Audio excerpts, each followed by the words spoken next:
तो आज की हमारी इस वीडियो का नाम है ब्रीडर, जो कि हाल ही में 2020 में रिलीज हुई थी, जिसे जेम्स डेल्थ ने डायरेक्ट किया है।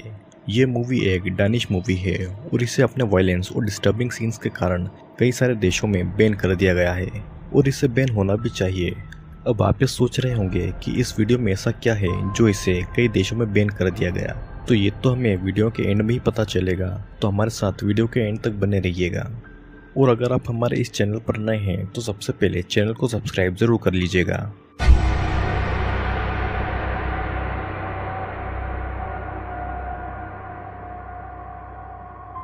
अब मूवी की स्टार्टिंग में ये दिखाया जाता है कि मिया नाम की एक लेडी अपने घोड़े के साथ में ट्रेनिंग कर रही थी, क्योंकि वो आने वाले ओलंपिक में अपने देश को रिप्रेजेंट करना चाहती थी।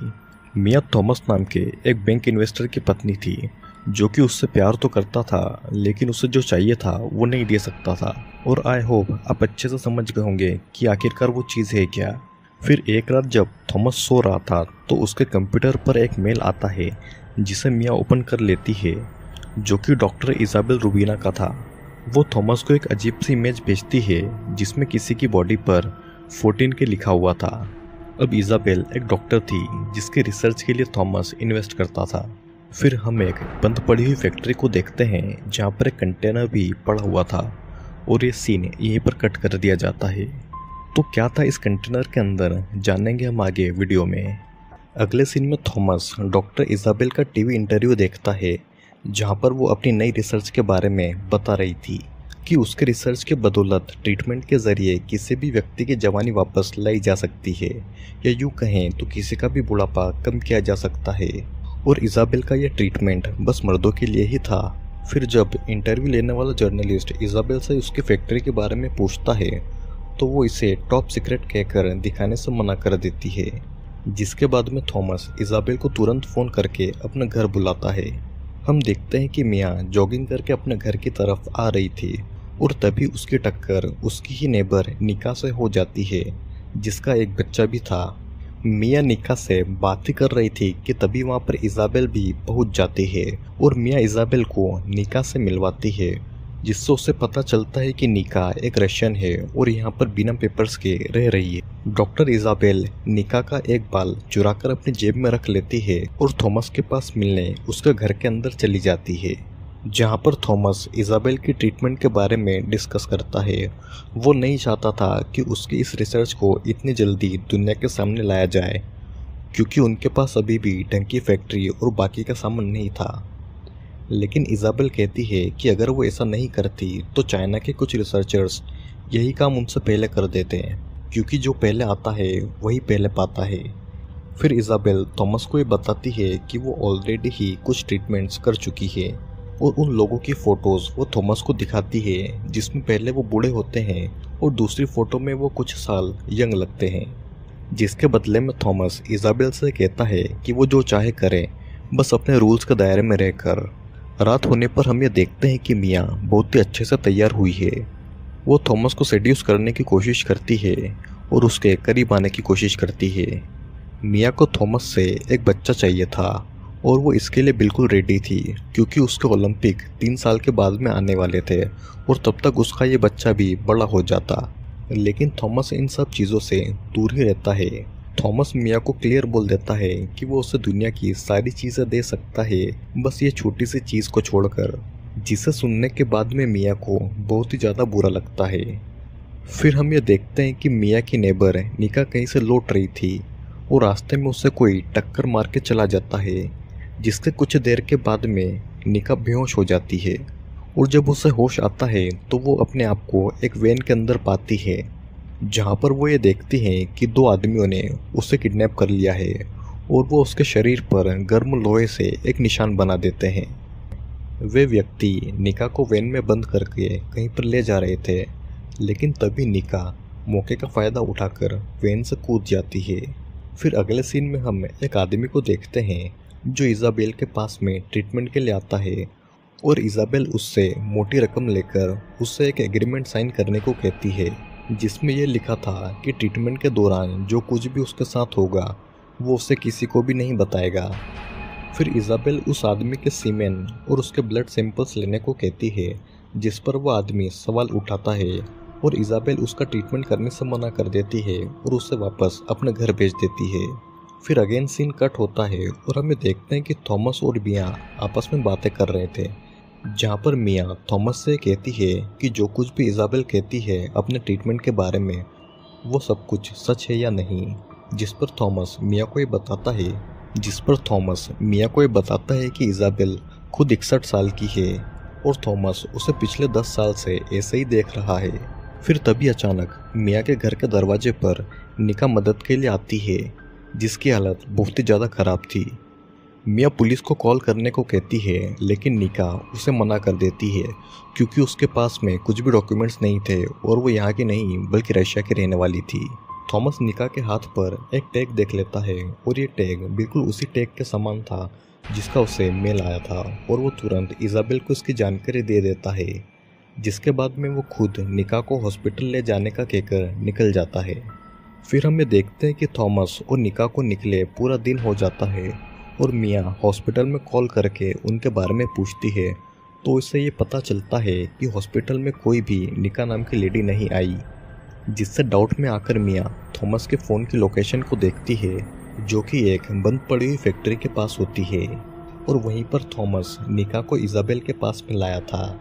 इजाबेल के आदमी निका को पकड़कर अंदर इजाबेल के रिसर्च सेंटर में ले जाते हैं, जो कि एक बंद फैक्ट्री में था। थॉमस इजाबेल को रिसर्च के लिए पैसे स्पॉन्सर करता था और जब थॉमस को ये पता चलता है कि इजाबेल गलत काम करके यह रिसर्च कर रही है, तो थॉमस उसे ये प्रोजेक्ट रोकने के लिए कहता है। लेकिन इजाबेल थॉमस को एक लड़की की फ़ोटो दिखाती है जिसका नाम एली था और उस लड़की की फ़ोटो देखने के बाद में थॉमस बहुत ज़्यादा घबरा जाता है और वहाँ से निकल जाता है।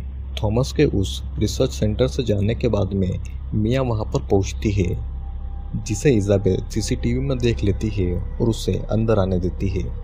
मिया को अंदर रिसर्च सेंटर में घुसने के बाद खंडर जैसा नज़ारा दिखाई देता है, जहाँ पर बहुत सारी टैबलेट्स और मेडिसिन्स पड़ी हुई थी। फिर मिया को किसी लड़की के चिल्लाने की आवाज़ आती है, तो वो ये देखती है कि वहाँ पर एक आदमी एक लड़की को जानवरों को लगाए जाने वाले बिजली के करंट लगा रहा था। और फिर तभी मिया को एक दूसरा आदमी पकड़ लेता है और उसे घसीटता हुआ ले जाकर एक कमरे में बंद कर देता है। इस आदमी का नाम था डॉग, जो कि एक जानवरों का डॉक्टर था और अब वो इजाबेल के लिए काम करता था। डॉग वापस मिया के पास में आता है और उसे अपने कपड़े उतारकर उसके दिए हुए कपड़े पहनने को कहता है। मिया डर के मारे डॉग के सामने कपड़े बदलती है, जिसके बाद डॉग मिया के हाथ और मुंह को बांधकर उसके ब्लड सैंपल लेता है और फिर लोहे की एक गर्म रॉड को गर्म करता है और उससे वो मिया के हाथ पर एक टैग लगा देता है, जैसा कि जानवरों को लगाया जाता है, जिससे कि मिया को बेइंतहा दर्द होता है क्योंकि उसके हाथ की चमड़ी जल जाती है। जिसके बाद में डॉग इससे भी गंदी हरकत करता है, वो मिया के ऊपर पेशाब करके वहाँ से चला जाता है। थॉमस को जब ये पता चलता है कि मिया यही रिसर्च सेंटर में है, तो वो अपनी वाइफ को लेने के लिए वापस से यहाँ पर आ जाता है, लेकिन डॉग उसे अंदर नहीं जाने देता। थॉमस डॉग से अपनी पत्नी को मिलने के लिए रिक्वेस्ट करता है और डॉग इजाबेल के कहने पर उसे 5 मिनट का समय देता है। मिया थॉमस से बहुत ही नाराज होती है क्योंकि वो ही उसकी इस हालत का कारण था और थॉमस उसे यहाँ से बचा भी नहीं सकता था क्योंकि इजाबेल उसे भी मार देती। जिसके बाद में थॉमस वहाँ से निकलकर इजाबेल के पास में चला जाता है और मिया को कमरे में ये महसूस होता है कि यहाँ पर कई सारी लड़कियाँ आई हुई थी। मिया को वहाँ से एक लड़की का टूटा हुआ नाखून मिलता है, जिससे वो ये अंदाज़ा लगा लेती है कि यहाँ पर दया की कोई जगह नहीं है। निका भी यहीं पर कैद थी और वो भागने की कोशिश करती है, लेकिन इजाबेल का आदमी उसे मार देता है और उसकी बॉडी को एक कंटेनर में डाल देता है, जो कि उसकी बॉडी को पूरी तरह से गला देती है। फिर हम ये देखते हैं कि इजाबेल से मिलने वही आदमी आता है जिसका ट्रीटमेंट होने वाला था, लेकिन अब इजाबेल उस आदमी से 50% ज़्यादा पैसे की मांग करती है।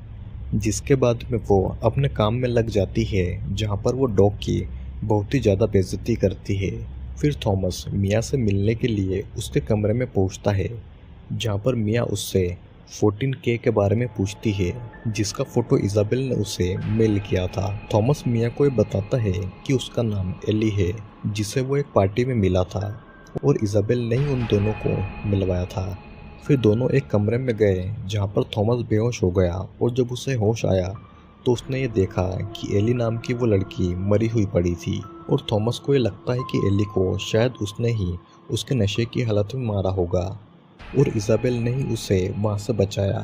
फिर इज़ाबेल थॉमस को अपनी लैब में ले जाती है जहाँ पर वो उसे ये बताती है कि वो किस तरह से यहाँ पर ट्रीटमेंट करती है।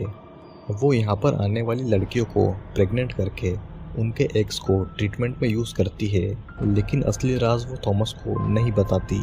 फिर इज़ाबेल थॉमस को ये बताती है कि वो अपनी रिसर्च का फ़ायदा खुद पर भी उठाना चाहती है, लेकिन उसके लिए कोई भी सूटेबल डोनर नहीं मिल रहा है जिसका डीएनए उससे मैच करता हो।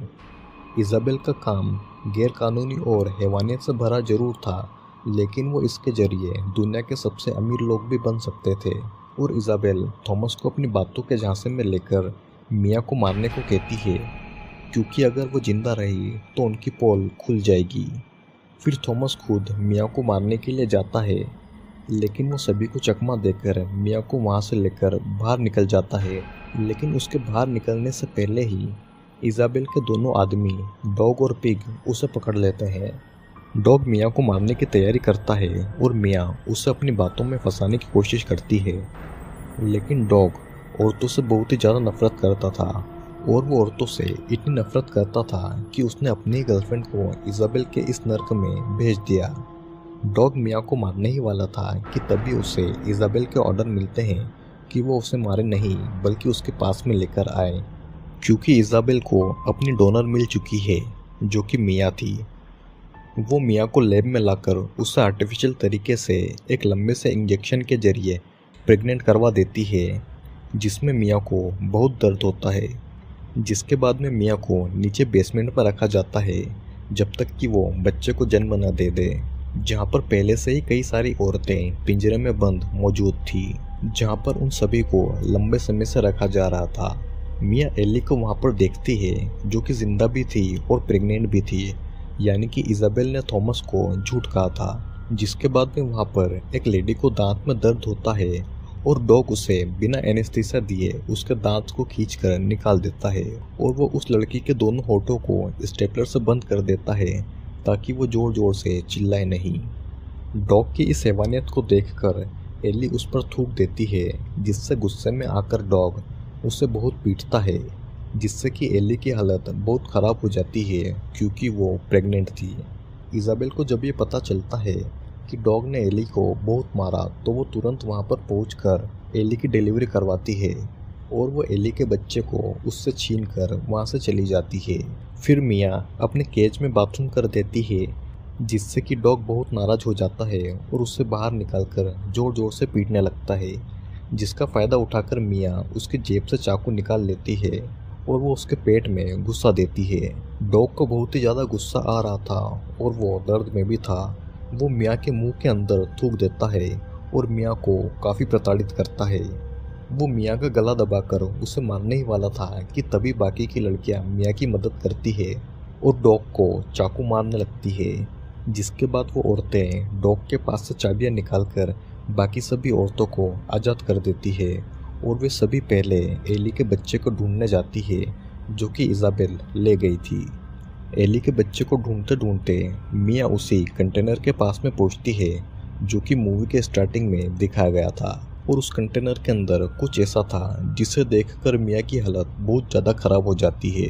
वो सभी औरतों को वहाँ झांकने के लिए मना करती है, लेकिन जब वो औरतें वहाँ पर झाँक कर देखती है तो वो देखती है कि उस कंटेनर के अंदर बहुत सारे बच्चों की लाशें मौजूद हैं जो कि सड़ रही है।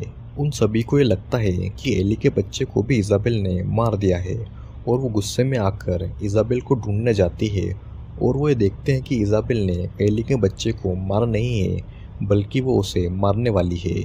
एली तुरंत इज़ाबेल से अपने बच्चे को छीन लेती है और वो इज़ाबेल के आदमी को चेन से गला दबाकर मार डालती है।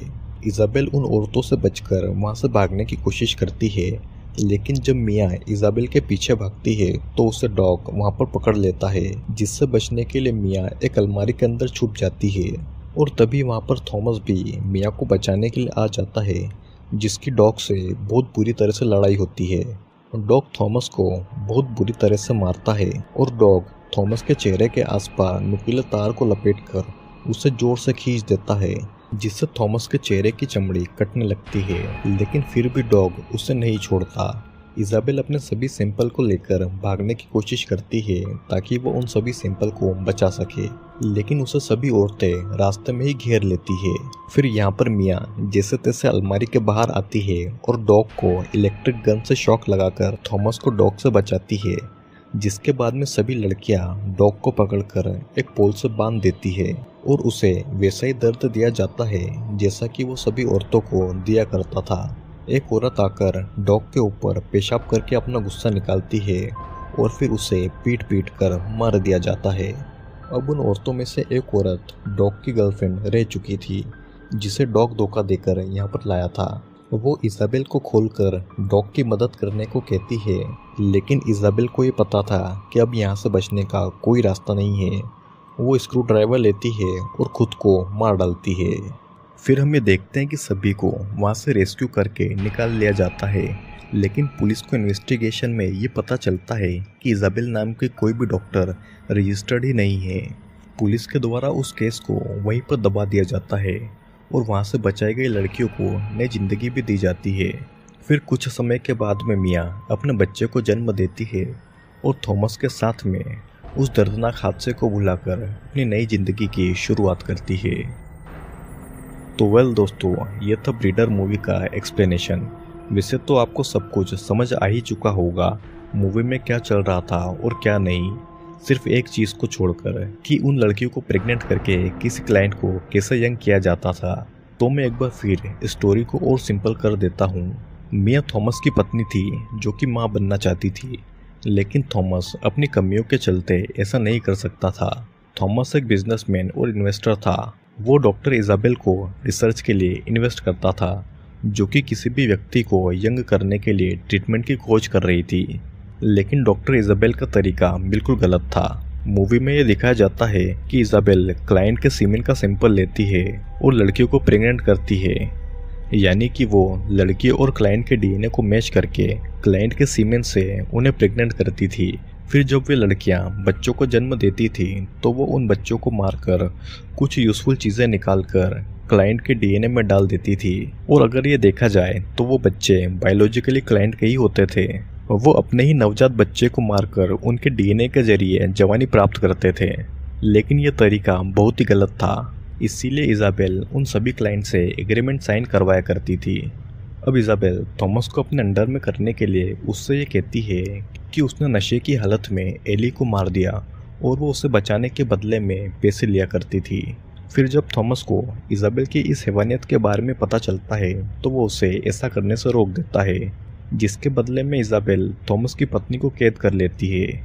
इजाबेल खुद भी यंग होना चाहती थी, लेकिन उसे उसका डीएनए मैच करने वाला कोई भी डोनर नहीं मिल रहा था और जो मिलता है वो थॉमस की वाइफ होती है। मूवी की बाकी स्टोरी तो मैं एक्सप्लेन कर ही चुका हूँ, और अगर आपको ये वीडियो अच्छा लगा हो तो वीडियो को लाइक करें और कमेंट में बताएं, और साथ ही साथ हमारे इस चैनल को सब्सक्राइब भी करें, क्योंकि और भी कई सारे वीडियोस जल्दी आने वाले हैं।